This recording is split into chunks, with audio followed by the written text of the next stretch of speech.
দাফন করানোর সময় নবীজিকে যখন কবরে নামানো হবে, নবীজির মাথার পাশে হযরতে আবু বকর নেমে গেলেন। নবীজির পায়ের কাছে হযরত ওমর বসে বললেন। লাশ মোবারক রাখা হলো।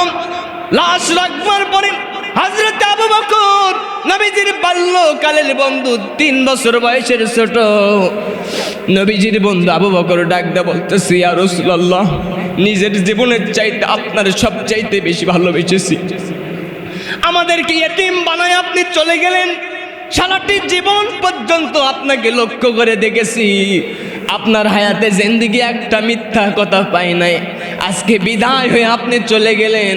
ইয়া রাসূলুল্লাহ, সাহাবীদেরকে আপনি শোক সাগরে নামায়া দিলেন। এই দুঃখ ব্যথা বেদনা আমরা কেমনে ভুলবো?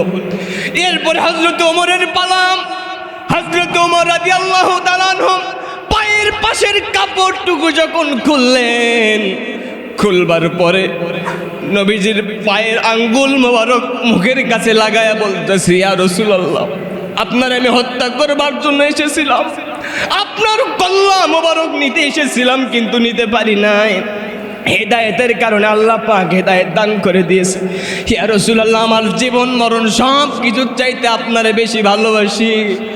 আপনি আমাদেরকে ইতিম করে রেখে গেলেন, কার কাছে আমানতগুলো রেখে গেলেন, আমরা সহ্য করতে পারি না। কোরআনে হাকিম বলছে, কুল্লু নাফসিন যায়িকাতুল মাউত সুম্মা ইলাইনা তুরজাউন। আল্লাহ তাআলা বলছেন, আমাদের কাছে অনেক পরিচিত আয়াত। আল্লাহ পাক ডাক দিয়ে বলতেছেন, কুল্লু নাফসিন যায়িকাতুল মাউত, প্রত্যেকটা প্রাণীকে মৃত্যুর স্বাদ গ্রহণ করতে হবে, মৃত্যুবরণ করা লাগবে। সুম্মা ইলাইনা তুরজাউন, আর আমার একজন রব আছে, মালিক আছে, সেই রবের কাছে আমাদের সবাই রে ফিরে যাওয়া লাগবে। কথা কোন ঠিক কিনা? এই জন্য দুনিয়ার কোনো বান্দা বান্দি যখন মারা যায়, দুনিয়া থেকে যখন বিদায় হয়ে চলে যায়, তখন তারা যদি আল্লাহর শুকরিয়া আদায় করে, আপনারা বলবেন, হুজুর, মৃত্যুবরণ করা পরিবার থেকে একটা মানুষ বিয়োগ হয়ে যাওয়া, দুনিয়া থেকে বিদায় হয়ে যাওয়া, এটা তো দুঃখের কথা, শুকরিয়া আদায় আবার করতে হবে কেন? এবার বলেন তো, মৃত্যু যিনি দিয়েছেন তিনি কে? জীবন যিনি দেন তিনি কে?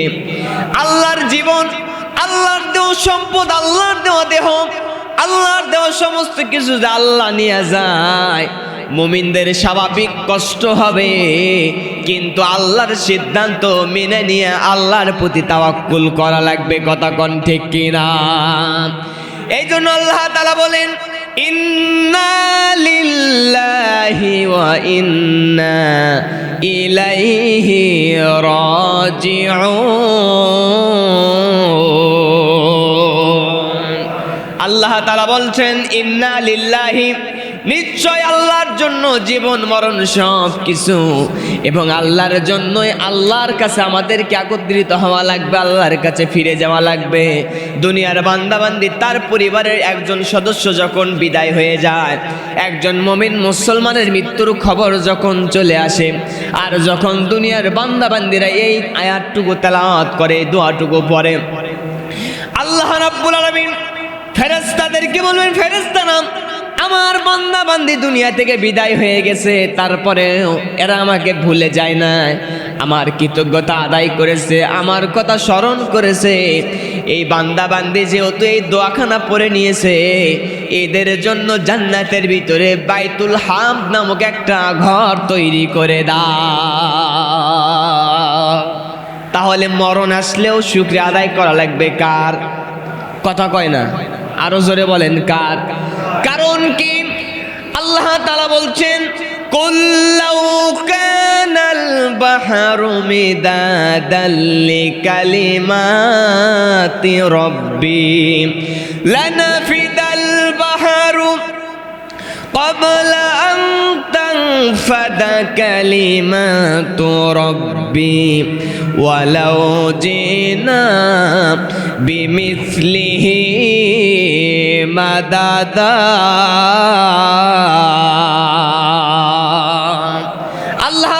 বলছেন, হে নবীজি, আপনি তামাম পৃথিবীর মানুষের কাছে বলে দেন, তামাম পৃথিবীর মানুষরা যদি আমি রবের কালেমার ব্যাখ্যা প্রশংসা করবার জন্য সমস্ত দুনিয়ার সাগর, মহাসাগর, সমুদ্রের পানিগুলোকে তারা যদি কালি বানায়, আর ওই কালি দ্বারা যদি আমি রবের কালেমার ব্যাখ্যা লেখা শুরু করে দেয়, লিখতে লিখতে বানানো সব কালিগুলো ফুরায়া যাবে, সব পানি নামক কালিগুলো শেষ হয়ে যাবে, মানুষের হায়াতে জিন্দেগিটাও ফুরিয়ে যাবে, আমি রবের কালেমার ব্যাখ্যা কোনোদিন লিখে শেষ করা যাবে না। তাহলে প্রশংসা হবে কার?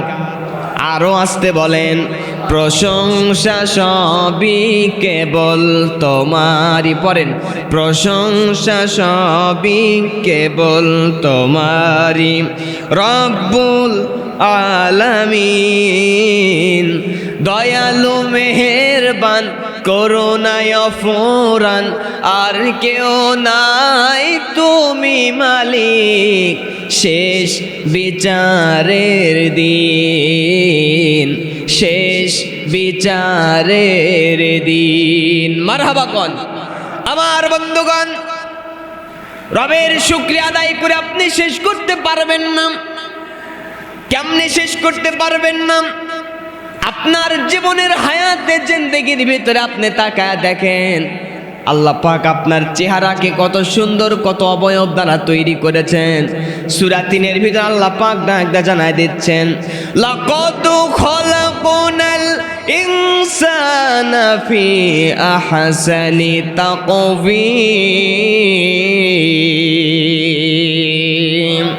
আল্লাহ তাআলা বলছেন, হে নবীজি, আপনার উম্মতের কাছে আপনি এটাও আয়াতটুকু শুনিয়ে দেন, অবশ্যই আমি আল্লাহ রব্বুল আলামিন মানুষের চেহারাকে সুন্দর আকৃতি দ্বারা তৈরি করেছি। সুবহানাল্লাহ কোন। মানুষের চেহারা চাইতে কোনো মানুষ, কোনো প্রাণী কি সুন্দর হইতে পারে? আপনি এবার আপনার দিকে গবেষণা চালান, আপনি আল্লাহকে দেখতে পারবেন না আপনার চক্ষু দ্বারা দুনিয়াতে, কিন্তু আপনি যখন আল্লাহর সৃষ্টি রাজি নিয়ে যখন চিন্তা গবেষণা করবেন, আল্লাহর সৃষ্টি নিয়ে যখন আপনি তামাম পৃথিবীর ভিতরে যখন গবেষণা রিসার্চ চালাবেন, আপনি যদি মুমিন, আপনার কপালে, আপনার নসিবে যদি হেদায়েত থেকে থাকে, অবশ্যই আপনি আল্লাহর সৃষ্টির ভিতরে আমার রবকে আপনি খুঁজে পাবেন, ঠিক কিনা? এইবার আপনার চেহারা দিয়া আপনি গবেষণা চালানো শুরু করে দেন। আল্লাহ আপনার মাথা তৈরি করেছেন, এই মাথার পরে আল্লাহ পাক আপনাকে দেখার জন্য চক্ষু দান করলেন। এখন চোখের জায়গায় চোখ, হাতের জায়গায় হাত, পায়ের জায়গায় পা, আপনার যেখানে যেটা সেট করা দরকার সেখানে সেটা সেটিং করে দিয়েছেন, ঠিক কিনা? এইবার যদি আপনি মনে করেন আল্লাহ যদি আমার চোখের সামনে না দিয়া, আল্লাহ যদি আমার চোখটুকু পিছনে দিত, তাহলে কি হতো? আপনি পিছনের সব কিছু রাস্তায় দেখতেন, সামনে কোন গাড়ি আসতেছে এটা কিন্তু দেখতে পারতেন না। কথা কয় না? এখন আপনারে যদি এই যে আল্লাহ পাক কান, দুই সাইডে দুইটা কান দিয়েছেন, এই কান যদি আল্লাহ পাক না করুক, আপনার যদি বগলের নিচে যদি দিত, তাহলে কি হতো বলেন তো? আপনারা যতক্ষণ পর্যন্ত মসজিদে আলোচনা শুনতেছেন, যতক্ষণ পর্যন্ত আমি আলোচনা করব, বগলের নিচে যদি কান আল্লাহ পাক দিত, 2 হাত 40 মিনিট পর্যন্ত ওপর দিকে করে রাখা লাগতো। কথা কয় না? এটা করেছেন কে? আরো জোরে কোন করেছেন কে? যদি আল্লাহ পাক 1 হাত দিত, আল্লাহ পাক ডাবল কিছু দিয়েছেন। 1 হাত দ্বারা ভালো কিছু করবা, 1 হাত দ্বারা, ডান হাত দ্বারা খাবার ভক্ষণ করবা, 1 হাত দ্বারা সুন্দর সুন্দর কাজগুলো করবা। আর যখন তোমার খাদ্য খাবার পরে যখন তুমি বাথরুম টয়লেটে যাবা, কোন হাত দ্বারা? খাবারের হাত দ্বারা তুমি যদি ওই জায়গা পরিষ্কার করে, এটা রুচির ভিতরে পড়ে না। আমার আল্লাহ কত বিজ্ঞানী, কত বড় গবেষক, কত বড় বিজ্ঞানী, মহাবিজ্ঞানী। আপনার বিষয়টুকু আল্লাহ পাক চিন্তা করলেন, আল্লাহ পাক আপনার বিষয়টুকু লক্ষ্য রেখে দিয়া ডান হাত খাবার জন্য দিয়েছেন, বাম হাত অন্যান্য কাজের জন্য আল্লাহ পাক সেটিং করে দিয়েছে। আল্লাহু আকবার বলবেন না? এগুলো করতেছেন কে? এই জন্য আল্লাহ পাক বলছেন, তোমরা আমার নিয়ে গবেষণা করো, আমার সৃষ্টিজীবকে নিয়ে গবেষণা করো, আমার কোরআনকে নিয়ে গবেষণা করো। এত কিছু তোমরা যদি করতে পারো, তোমরা লক্ষ্য করে দেখবা কোরআন গবেষণা করলে সমস্ত কিছু ধরা পড়ে যাবে। আমি রবকেও তোমরা চিনতে সহজ হয়ে যাবে। আল্লাহ তাআলা বলছেন, আফালা ইয়াতাদাব্বারুনাল কুরআন।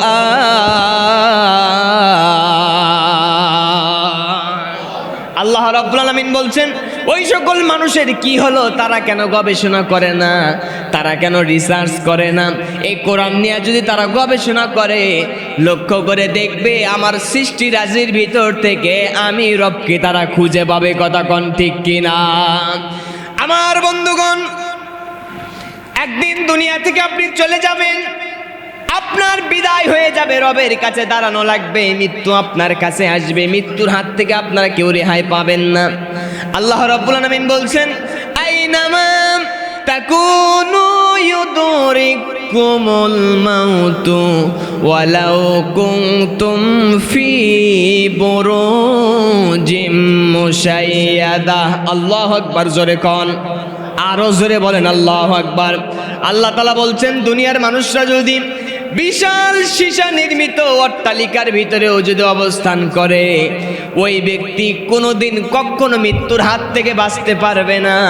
ওই সীসা নির্মিত বিশাল অট্টালিকার ভিতরেও মালাকুল মাউত আজরাইল আলাইহিস সালাম প্রবেশ করবে। কথা কোন ঠিক কিনা? এই জন্য সমস্ত নবী পয়গম্বর এই পৃথিবীতে যারা আগমন করেছিলেন আল্লাহর পক্ষ থেকে হেদায়েতের বাণী শোনানোর জন্য, সমস্ত নবী পয়গম্বর তারাও বিদায় হয়ে গেছে। কারণ একটাই, তারা যদি বিদায় হয়ে না যেত, তাহলে সেই জামানার মানুষরা মনে করত মৃত্যু মনে হয় নাই। কথা কোন ঠিক কিনা? এই জন্য সমস্ত পয়গম্বর বিদায় হয়ে গেছে। ওই পয়গম্বরদের উত্তরসূরি তাদের দেশের মানুষ, এলাকার মানুষ, জাতির মানুষ, সমস্ত মানুষরাও দুনিয়া থেকে বিদায় হয়ে গেছে। কথা কোন ঠিক কিনা? আপনি আমিও একদিন দুনিয়া থেকে বিদায় হয়ে যাব। আমাদের জন্য কাজ হবে একটা, ঈমান করা লাগবে খাঁটি, আর আমল করা লাগবে মজবুত। কথা কোন ঠিক কিনা?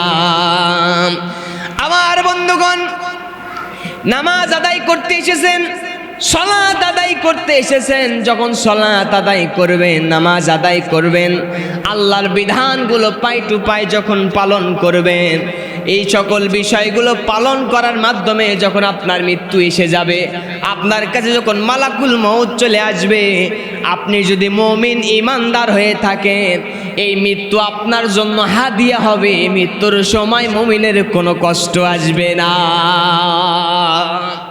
কোরআন হাকিম বলছেন, ইয়া আইয়াতুহান নাফসুল মুতমাইন্না ইরজিই ইলা রাব্বিকি রাদিয়াতাম মারদিয়া ফাদখুলি ফি ইবাদি ওয়াদখুলি জান্নাতি।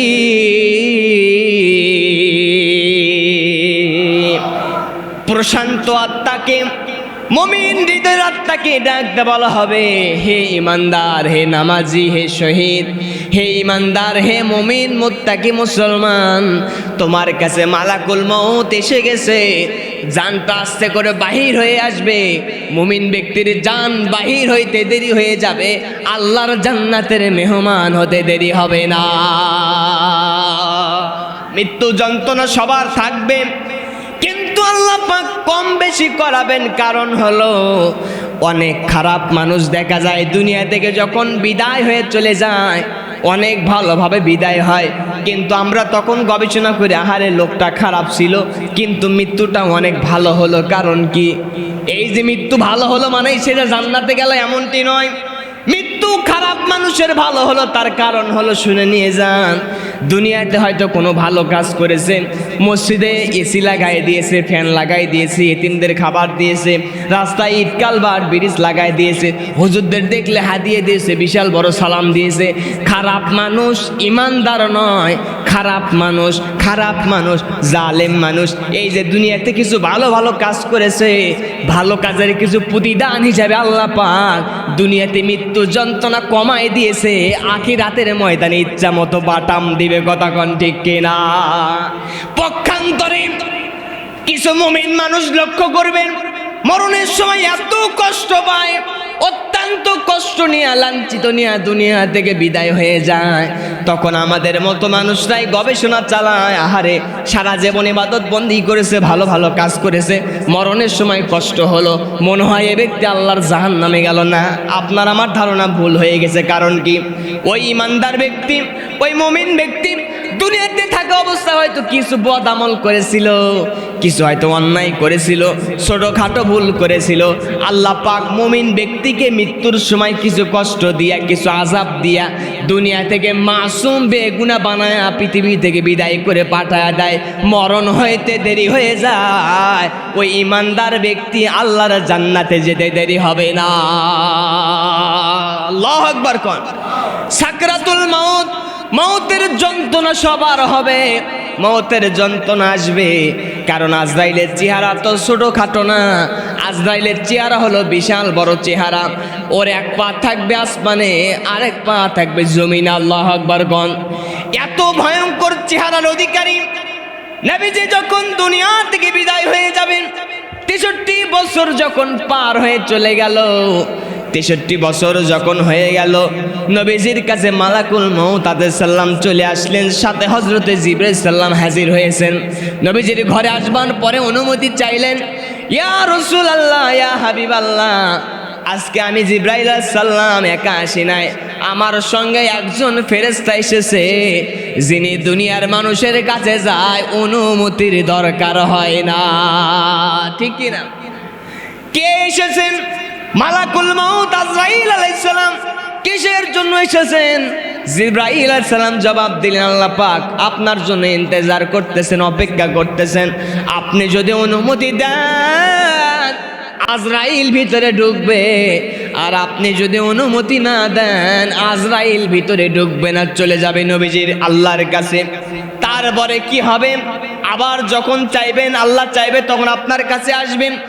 নবীজিও ভাবলেন দুনিয়া থেকে তো একদিন বিদায় নিয়ে চলে যাওয়াই লাগবে, যে আমার রব রফিকুল আলা আমার জন্য অপেক্ষা করতেছে, আমি আল্লাহর দিদারে যেতে চাই, দুনিয়াতে থাকতে চাই না। নবীজি বললেন অনুমতি দিলাম। প্রবেশ করা হলো নবীজির ঘরের ভিতরে। প্রবেশ করার পরে মালাকুল মউত হযরতে আজরাইল সাল্লাম যখন নবীজির বুকের উপর হাতটুকু বসায় দিলেন, নবীজি বলছেন, আজরাইল হাত ধরে বলছেন, আজরাইল, মালাকুল মউত, আমার মনে হলো তামাম পৃথিবীর পাহাড় পর্বতগুলো আমার বুকের উপরে দিয়েছো, অনেক কষ্ট হইতেছে, আমার গুনাহগার উম্মতকে এত কষ্ট দিয়ে মারবা না। আজরাইল বললেন, ইয়া রাসূলুল্লাহ, টেনশন করবেন না, দুঃখ নেবেন না, কষ্ট পাইবেন না, আপনার ইমানদার মুমিন উম্মতদের জান কষ্ট দিয়ে আমি কবজ করব না, দুনিয়া থেকে বিদায় হবে তা নয়। আপনারা যারা ইমানদার খাঁটি উম্মত হবে, ছোট্ট বাচ্চা মায়ের কোলে দুধ খাইতে খাইতে যেমন ঘুমায়ে যায়, আপনার উম্মতের জান আমি আজরাইল কথা দিলাম সেভাবে কবজ করে ফেলব। আল্লাহু আকবার। এই মর্যাদা শুধুমাত্র নবীজির জন্য, কথা কোন ঠিক কিনা? নবীজি বিদায় হয়ে চলে গেলেন, চতুর্দিকে খবর পড়ে গেল নবীজি নাই। সাহাবায়ে কেরাম পাগল পড়া হয়ে গেলেন, আরে নবীজি দুনিয়া থেকে বিদায় হয়ে চলে গেল, নবীজি দুনিয়া থেকে বিদায় হয়ে চলে গেল। হযরত আবু বকর কান্দে, ওমর কান্দে, ওসমান কান্দে, আলী কান্দে, নবীজির কন্যা সন্তান হযরতে ফাতিমাতুজ জোহরা সেও কান্দে। কিন্তু হযরতে ওমর রাদিয়াল্লাহু তাআলা আনহু মেনে নিতে পারে না নবীজি দুনিয়া থেকে বিদায় হয়ে গেছে। খোলা তরবারি বাহির করলেন, ডাক দিয়ে বলতেছে, মদিনার ভিতরে কে আছো? যদি কেউ একবার বলে ফেলো নবীজি দুনিয়াতে নাই, আমি ওমর এই তরবারি দ্বারা কল্লা কেটে দুখণ্ডিত করে দিব। হযরতে আবু বকর ওমরকে সান্ত্বনা করালেন যে অবশ্যই দুনিয়াতে যত পয়গম্বর এসেছিল তারা বিদায় হয়ে গেছে। হযরত ওমর, কেন তুমি টেনশন করতেছো, কেন বিচলিত হয়ে গেছো? আমাদের নবীও দুনিয়া থেকে বিদায় হয়ে যাবে, এতে কোনো সন্দেহ নাই, কথা কোন ঠিক কিনা? নবীজির তো গোসলের ব্যবস্থা করার লাগবে, গোসলের কাজের জন্য যারা নিযুক্ত হয়ে গেলেন নবীজির জামাতা হযরত আলী সহ, তারা বুঝতে পারতেছে না কিভাবে গোসল তারা করায়া দিবে, কিভাবে গোসলের ব্যবস্থা করবে, কিভাবে গায়ের উপরে পানি ঢেলে দিবে, কিভাবে কাপড় চোপড় খুলে ফেলবে। যখন নবীজিকে গোসল করানোর জন্য সাহাবায়ে কেরাম গোসল করবার জন্য শরীর থেকে কাপড়টুকু আস্তে খুলবে, আমার নবীজির মর্যাদা কত, কারণ আল্লাহ পাক বলেছেন ইয়া রাসূলুল্লাহ, আমি রব যত এরিয়া পর্যন্ত মালিক, আপনি নবীজিকে তত এরিয়া পর্যন্ত আমি আল্লাহ পাক রহমত করে পাঠিয়ে দিয়েছি। নবীজির গোসল করানোর জন্য কাপড় যখন খুলতে যাবে, গায়েব থেকে আওয়াজ এসে, গায়েব থেকে আওয়াজ এসে, সাবধান সাবধান, নবীজির গায়ের কাপড় খুলবা না, বেইজ্জতি হয়ে যাবে, বেয়াদবি হয়ে যাবে। যদি বেয়াদবি হয়ে যায় সব আমলগুলো বরবাদ হয়ে যাবে, কাপড় খোলা যাবে না। নবীজির গায়ের ওপরে ওইভাবে পানিগুলো ঢেলে দাও। নবীজির গোসল সম্পন্ন হয়ে গেল। এরপরে কি হবে? দাফন করা হবে। দাফন করানোর সময় নবীজিকে যখন কবরে নামানো হবে, নবীজির মাথার পাশে হযরতে আবু বকর নেমে গেলেন, নবীজির পায়ের কাছে হযরত ওমর বসে পড়লেন। লাশ মোবারক রাখা হলো। লাশ রাখবার পরে হযরত আবু বকর, নবীজির বাল্যকালের বন্ধু, 3 বছর বয়সের ছোট নবীজির বন্ধু আবু বকর ডাক দিয়ে বলতেছে, ইয়া রাসূলুল্লাহ, নিজের জীবনের চাইতে আপনার সবচাইতে বেশি ভালোবেসেছি। আমাদেরকে ইয়েতিম বানায় আপনি চলে গেলেন, সারাটি জীবন পর্যন্ত আপনাকে লক্ষ্য করে দেখেছি, আপনার হায়াতে জিন্দেগি একটা মিথ্যা কথা পাই নাই। আজকে বিদায় হয়ে আপনি চলে গেলেন, ইয়া রাসূলুল্লাহ, সাহাবীদেরকে আপনি শোক সাগরে নামায়া দিলেন, এই দুঃখ ব্যথা বেদনা আমরা কেমনে ভুলবো। এরপরে হযরত ওমরের পালাম। হযরত ওমর রাদিয়াল্লাহু তাআলা আনহু পায়ের পাশের কাপড়টুকু যখন খুললেন, খুলবার পরে নবীজির পায়ের আঙ্গুল মোবারক মুখের কাছে লাগায়া বলতেছি, ইয়া রাসূলুল্লাহ, আপনার আমি হত্যা করবার জন্য এসেছিলাম, আপনার কল্লা মোবারক নিতে এসেছিলাম, কিন্তু নিতে পারি নাই। হেদায়েতের কারণে আল্লাহ পাক হেদায়েত দান করে দিয়েছে। ইয়া রাসূলুল্লাহ, আমার জীবন মরণ সব কিছুর চাইতে আপনারে বেশি ভালোবাসি। আপনি আমাদেরকে এতিম করে রেখে গেলেন, কার কাছে আমানতগুলো রেখে গেলেন, আমরা সহ্য করতে পারি না। নবীদের সাহাবীরা টুকরে টুকরে কাঁদতেছে, এমন কঠিন অবস্থা শুরু হয়ে গেছে। আর একজন নবীদের সাহাবী হযরত বেলাল, যখন মদিনায় নবীজির দাফন সম্পন্ন হয়ে গেল, বেলালের টেনশন হলো, আমি বেলাল মদিনায় থেকে কি করব? যে মদিনায় নবী নাই, সেই মদিনায় আমি বেলালের কোনো দাম নাই। আল্লাহু আকবার। হযরত বেলাল মদিনা থেকে অনেক দূরে চলে গেলেন। কিছুদিন পরে বেলালের কাছে নবীজি স্বপ্ন দেখাচ্ছেন, বেলাল রে, তুমি মনে হয় আমারে ভুলে গেছো, তুমি আমার কবরের পাশে জিয়ারতে আসো না, তুমি মদিনায় নাই, তুমি কোথায় চলে গেছো? হযরতে বেলাল যখন স্বপ্ন দেখলেন সকালবেলা হবার পরে, হযরতে বেলাল আর ভালোবাসা নিয়ে থাকতে পারলেন না। নবীজির সাহাবী হযরতে বেলাল মদিনার উদ্দেশ্যে রওনা হয়ে গেছে। আল্লাহু আকবার। বেলাল এবার রওনা হলেন, নবীজির কাছে আসলেন। আসবার পরে জিয়ারতে যখন দাঁড়ায় গেলেন, দাঁড়ানোর পরে গোটা মদিনায় সংবাদ হলো হযরতে বেলাল নবীজির সময়কার মুয়াজ্জিন মদিনায় উপস্থিত হয়েছেন। সাহাবায়ে কেরাম ঘিরে ধরলেন, বেলাল ভাই, বেলাল ভাই, একটু আজান দাও, কলিজাটুকু শান্দা করে নে। কলিজাটুকু জুড়ায় নেই। বেলাল আজান দেয় না, কারণ কি? বেলাল বলতেছে, যেই জায়গায় নবী নাই সেই জায়গায় আজান দিয়ে করব কি? এক পর্যায়ে নবীজির সাহাবী, নবীজির নাতি, জান্নাতের সর্দার সমস্ত পুরুষের, আল হাসান ওয়াল হুসাইন সাইয়্যিদা শাবাবি আহলিল জান্নাত, নবীজির 2 জন সাহাবী, জান্নাতের সর্দার, নবীজির নাতি হাসান হোসাইন এসে নবীজির কাছে আরজ করলো, ইয়া রাসূলুল্লাহ, ইয়া হাবিবাল্লাহ, আপনি হযরত হাসান হোসাইন আরজ করলাম, ওগো নবীজির সাহাবী, নবীজির মুয়াজ্জিন, আপনি বলেন, আপনার কাছে আমার একটা অনুরোধ, নবীজির সময় আপনি আজান দিতেন, আজকে একটু আজান দেন, আমরা কলিজাটুকু জোড়ায়া নিব। বলেন না আল্লাহু আকবার। সমস্ত সাহাবায়ে কেরাম মসজিদ ঘিরে ফেলেছেন, বেলাল আজান দিবে। নবীজির সময়কার মুয়াজ্জিন বেলাল এবার সুমধুর কণ্ঠে আজান দেওয়া শুরু করলেন। আল্লাহু আকবার, আল্লাহু আকবার, এইরকম বলতে বলতে আশহাদু আল্লা ইলাহা বলা শেষ হয়ে গেল। শেষ পর্যায়ে যখন আশহাদু আন্না মুহাম্মাদার রাসূলুল্লাহ বলবে, পাশে তাকায় দেখে নবীজি নাই। হযরতে বেলাল কলিজায় কত ভালোবাসা, কত মহব্বত। আশহাদু আন্না মুহাম্মাদার রাসূলুল্লাহ বলে যখন মিম্বারের দিকে তাকাইছে, তাকায় দেখে আমার নবীজি নাই। হযরতে বেলাল ভিতরের যন্ত্রণা সহ্য করতে পারে নাই, সঙ্গে সঙ্গে অজ্ঞান হয়ে গেছে। আল্লাহু আকবার কন। মাথায় পানি ঢালা হলো, জ্ঞান ফিরে আসলো। বেলালকে জিজ্ঞেস করে হলো, বেলাল ভাই আজান দিতে কেন অজ্ঞান হয়ে গেলেন? বেলাল ডাকদা বলতেছে, আমি যখন আজান দিতাম নবীজির যে বদদশায় বারবার তাকাইতাম, লক্ষ্য করে দেখতাম নুরানি নবী পাশে বসা ছিল। আজকে যখন আজান দিতে গিয়েছি, আশহাদু আন্না মুহাম্মাদার রাসূলুল্লাহ বলেছি, পাশে তাকায় দেখি নবীজি নাই। আমি আমার পিক সহ্য করে রাখতে পারি নাই, যার জন্য আমি বেলাল অজ্ঞান হয়ে গেছি। এই জন্য যারা মদিনায় যাবেন, টাকা পয়সা আছে, উমরা করবেন, নবীজি বলছেন মান যারা কবরি ওয়াজাবাত লাহু শাফাতি। যে ব্যক্তি আমি নবীজি আমার রওজা মোবারক জিয়ারত করলো, ওই ব্যক্তির জন্য কিয়ামতের ময়দানে আমি নবীজি আমার উম্মতের জন্য সুপারিশ করা, শাফায়াত করা ওয়াজিব হয়ে গেল। আমি লিখব চিঠি দেব তোমায়, পাখি পৌঁছে দিও